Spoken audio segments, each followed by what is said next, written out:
sa isang ospital na matagal nang binalot ng mga lihim at bulong-bulungan. May isang silid na hindi pinapasok, ang kwarto 9. Isang bagong nurse. Si Jake. Ang magtatangkang tuklasin ang misteryong nakatago dito. Ngunit sa kanyang pag-usisa, matutuklasan niya ang isang katotohanan na magpapabago sa kanyang buhay magpakailanman. Handa ka na bang sumama sa isang paglalakbay na puno ng kilabot at hiwaga? Samahan niyo ako at alamin ang lihim ng ang multo sa kwarto 9. Si Jake ay isang baguhang nurse na na-assign sa night shift sa isang lumang ospital sa probinsya. Bagamat sanay na siya sa mga kwentong kababalaghan, hindi siya madaling matakot. Sa kanyang unang gabi, inutusan siyang tingnan ng pasyente sa room 9. Ayon sa records, walang naka-admit doon. Kaya nagtaka siya. Baka nagkamali lang ng sulat ang head nurse. Paglapit niya sa pinto, malamig ang hangin kahit walang aircon. Dahan-dahan niyang binuksan ito at sumilip sa loob. May nakita siyang matandang lalaki na nakaupo sa kama. Nakatalikod sa kanya. "Sir, kailangan niyo po ba ng tulong?" tanong ni Jake. Dahan-dahang lumingon ang matanda. At laking gulat niya nang makita niyang wala itong mukha, isang madilim na butas lamang ang nasa gitna ng ulo nito. Napaatras si Jake. Pero biglang sumara ang pinto sa likuran niya. Nagsimulang lumapit ang nilalang. Habang bumubulong ng hindi maintindihang mga salita. Pakiramdam ni Jake ay nawawalan siya ng lakas. Sa huling sandali, may malakas na tunog sa labas. Nawala ang presensya sa kwarto. Nagsisigaw siyang lumabas at nagtatakbo pabalik sa station. Kinabukasan, kinuwento niya ang nangyari sa isang senior nurse. Lalong nanlamig si Jake sa narinig. Wala nang dapat nakikitang pasyente sa room 9. Matagal nang sarado yun. Sagot ng nurse. Bakit? Tanong ni Jake. Dahil 5 taon na ang nakalipas. May namatay na pasyente doon, isang matandang lalaki.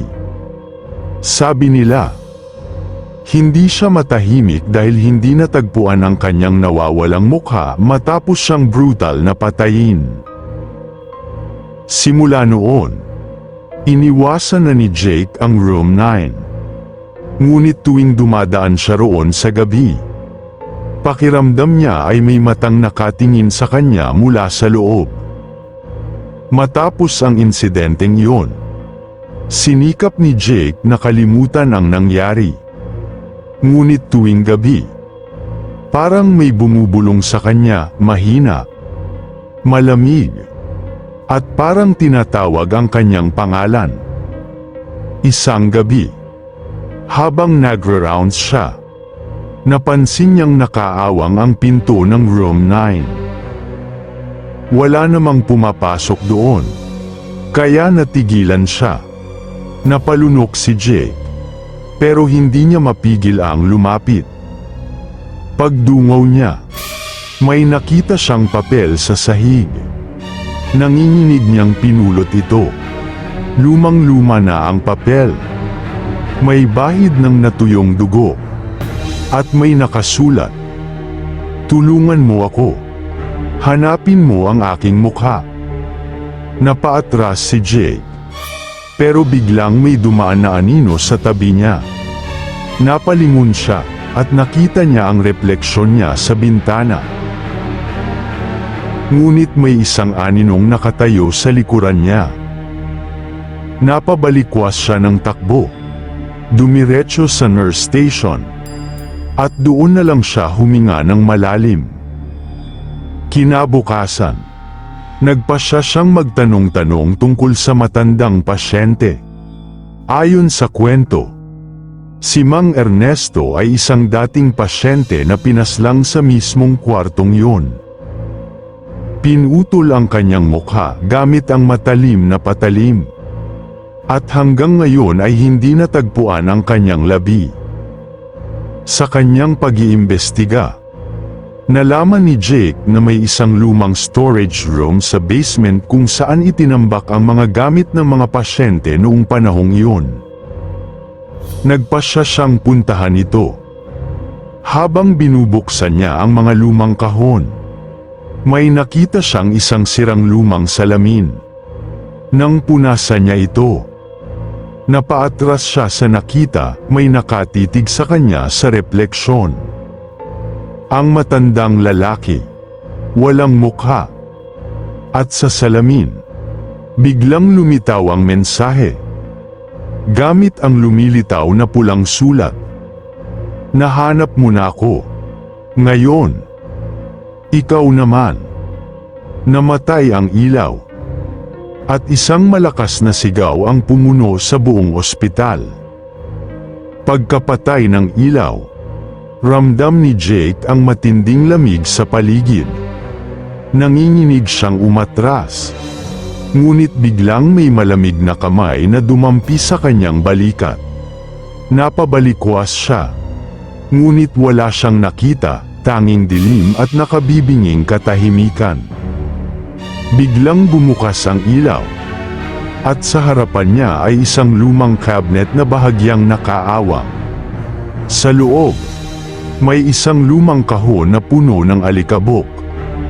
Nanginginig niyang binuksan ito. Sa loob ng kahon, may isang bagay na nakabalot ng puting tela. Dahan-dahan niya itong binuksan at halos mapasigaw siya sa nakita. Isang tuyong, sirang mukha, parang balat na tinanggal sa isang bangkay. Ito ang nawawalang mukha ni Mang Ernesto. Sa sobrang takot, naihagis niya ang kahon at napaatras. Biglang bumukas ang pinto ng storage room. At isang malamig na boses ang narinig niya. Salamat. Nahanap mo na ako. Biglang bumigit ang kanyang ulo. Para bang may puwersang nakabalot sa kanya. Napatingin siya sa salamin sa tabi niya, at nakita niyang unti-unting nawawala ang kanyang sariling mukha. Napaatras siya. Naghanap ng paraan upang makatakas. Pilit niyang isinara ang lumang kahon. Sabay takbo palabas ng storage room. Hingal na hingal siyang bumalik sa nurse station. Nanginginig pa rin. Kinabukasan, kinausap siya ng head nurse. Jake, bakit ka pumasok sa lumang storage room? Tanong nito. Wala po, may hinahanap lang ako. Sagot niya. Tumingin ng seryoso ang matandang nurse. Dapat hindi mo na ginalaw ang kahit anong bagay doon, lalo na ang kahon. Anong ibig ninyong sabihin? Tanong ni Jake. Napabuntong hininga ang matandang nurse bago tumingin sa kanya ng diretso sa mata. Dahil lahat ng nakakita sa mukhang yun, ay naglalaho rin. Nanlamig si Jake. Nagsimula siyang magpanik. Pumunta siya sa banyo upang tingnan ang sarili niya sa salamin. At doon niya napansin. Ang kanyang mukha ay unti-unting nagiging malabo. At sa refleksyon, sa kanyang likuran, may isang anino ng matandang lalaki. Nakangiti, habang hawak ang bagong mukha na kanyang kinuha. Mula nang makita ni Jake ang kanyang refleksyon sa salamin, nagsimula nang bumilis ang kanyang pagbabago. Bawat araw, unti-unting nawawala ang kanyang mukha, parang lumalabo ito sa bawat sulyap niya sa salamin. Gusto niyang lumayo sa ospital. Gusto niyang lumabas at iwanan ang lahat. Pero parang may pumipigil sa kanya. Tuwing gabi, naririnig niya ang boses ni Mang Ernesto. Ikaw ang papalit sa akin, ikaw ang susunod. Nagtungo siya kay Aling Rose, ang pinakamatandang nurse sa ospital. At inamin ang lahat. Hindi nagulat ang matanda, bagkus tamang tingin lang ito sa kanya. Isa lang ang paraan para mailigtas mo ang sarili mo, sabi nito. Dapat mong ibalik ang mukha sa kanyang katawan. Wala nang ibang pagpipilian si Jake. Sa hating gabi, bumalik siya sa storage room. Dala ang kahon kung saan naroon ang balat ng mukha ni Mang Ernesto. Lumuhad siya sa gitna ng madilim na silid at inilapag ito sa sahig. Mang Ernesto, ibinabalik ko na sa inyo ang inyong mukha. Patawarin niyo ako. Biglang bumuga ang malamig na hangin. At muling namatay ang ilaw. Sa loob ng kadiliman, may narinig siyang halakhak, mahina noong una. Ngunit unti-unting lumakas. Huli na ang lahat. Napaatras si Jake. Sinubukan niyang tumakbo, ngunit hindi siya makagalaw. Pakiramdam niya ay hinihigop siya ng isang hindi nakikitang puwersa. Sa huling sandali, bumukas ang ilaw. Nasa sahig si Jake. Nanginginig at basang-basa ng pawis. Sa harapan niya, ang kahon, pero wala na ang laman nito. Mabilis siyang tumakbo papalabas ng storage room. Pagdating niya sa nurse station, agad siyang sumilip sa salamin. Nandun pa rin ang kanyang mukha. Napabuntong hininga siya. Akala niya ay tapos na ang lahat. Ngunit habang papalayo siya, sa gilid ng kanyang paningin, sa refleksyon ng salamin, may nakita siyang anino sa likuran niya. Si Mang Ernesto. At ngayon, suot na nito ang bago niyang mukha. Akala ni Jake, tapos na ang lahat. Ngunit mula ng gabing iyon, hindi na siya naging katulad ng dati. Napansin ng kanyang mga kasamahan sa ospital na naging tahimik siya. Parang laging tulala. Minsan, bigla siyang tititig sa salamin ng matagal. Waring may hinahanap. May mga gabi ring nakikita siyang nakatayo sa harap ng room 9. Na parang may kausap sa loob kahit alam nilang walang pasyente roon. Isang gabi, nagkaroon ng emergency sa ospital. Habang abala ang mga nurse, napansin nilang wala si Jake sa station. Hinanap siya ng isang kaibigan niya at natagpuan siyang nakatayo sa harap ng salamin sa lumang banyo ng ospital.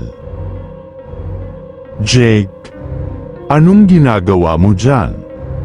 tanong ng kaibigan niya. Dahan-dahang lumingon si Jake. Ngunit nang makita siya ng kanyang kaibigan, biglang nanlaki ang mga mata nito sa takot. Dahil ang mukha ni Jake unti-unting nawawala. "Jake, ano yang nangyayari sa mukha mo?" sigaw ng kasamahan niya. Napatingin si Jake sa salamin. Doon niya nakita ang isang nakakatakot na katotohanan. Hindi na siya si Jake. Ang refleksyon niya ay si Mang Ernesto. Napasigaw siya. Ngunit walang tunog na lumabas sa kanyang bibig. Sinubukan niyang hawakan ang kanyang mukha. Ngunit parang hangin na lang ito. Wala na siyang mukha. Sa huling pagkakataon, narinig niya ang pabulong na boses sa kanyang isip. "Ako na ang may-ari ng iyong katawan, at ikaw ang magiging bagong multo ng kwarto 9. At sa isang iglap, nagdilim ang paligid. Kinabukasan, May natagpo ang isang bagong pasyente sa room 9, isang lalaking nurse. Nakahiga sa kama, walang malay, at walang mukha. At simula noon, tuwing hating gabi, maririnig sa ospital ang mahina at malamig na bulong sa hangin. Tulungan mo ako, hanapin mo ang aking mukha. Mula nang matagpuan si Jake sa room 9, hindi na siya nagising muli. Ang kanyang katawan ay naiwang buhay. Ngunit tila isang walang laman na shell, walang malay, walang reaksyon, at walang kahit anong indikasyon ng kamalayan. Dahil sa misteryosong pangyayari, nagpasya ang ospital na isara ang room 9 ng tuluyan.